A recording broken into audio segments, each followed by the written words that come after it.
Shalom, shalom mtu wa Mungu. Bwana Yesu asifiwe. Karibu katika kipindi cha Mwalimu James Selo.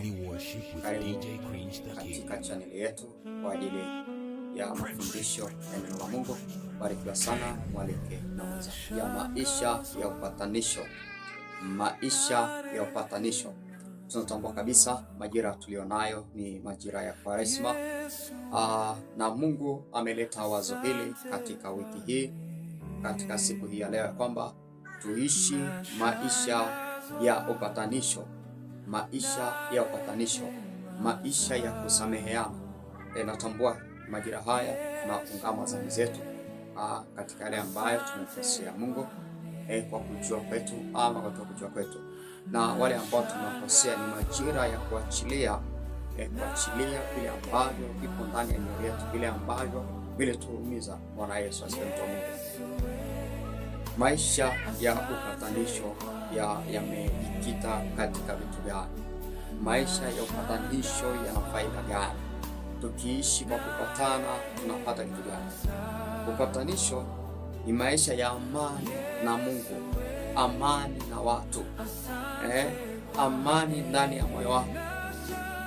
Ukiwa na upatanisho kati yako wewe na Mungu, ndani ya moyo wako unajawa na amani.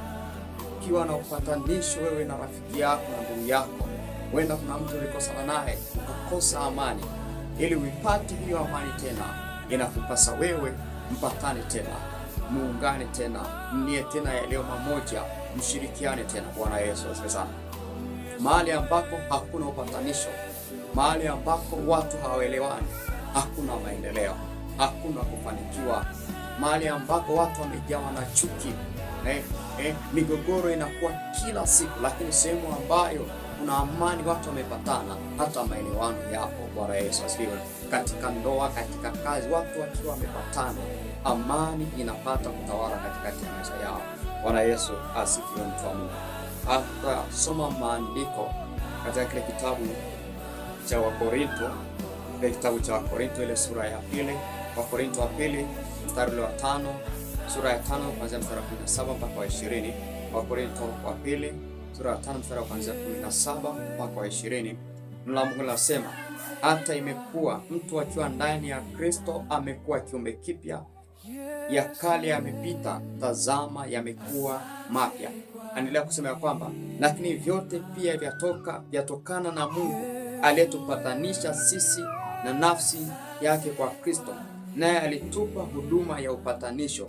Mungu ametupatia huduma ya upatanisho. Mstari wa 19 anasema, yani Mungu alikuwa ndani ya Kristo akiupatanisha ulimwengu na nafsi yake, asiwahesabie makosa yao, naye ametia ndani yenu neno la upatanisho. Mungu ametia neno la upatanisho, katika maisha yetu. Tunatambua tunaishi maisha ya dhambi, maisha ya dhambi. Toka pale Adamu alipotenda dhambi katika bustani ya Edeni, tunaishi maisha ya dhambi. Tumekaa mbali na uwepo wa Mungu, lakini Mungu kwa neema yake na upendo wake akamtoa mwana wake wa pekee ambaye ni Yesu Kristo, akatufia pale msalabani. Baada ya kutufia pale msalabani, damu yake na uhai wake ulichukua dhambi zetu, tukafanya tuna watu wapya, watu wa kumpendeza Yesu Kristo. Bwana Yesu asifiwe.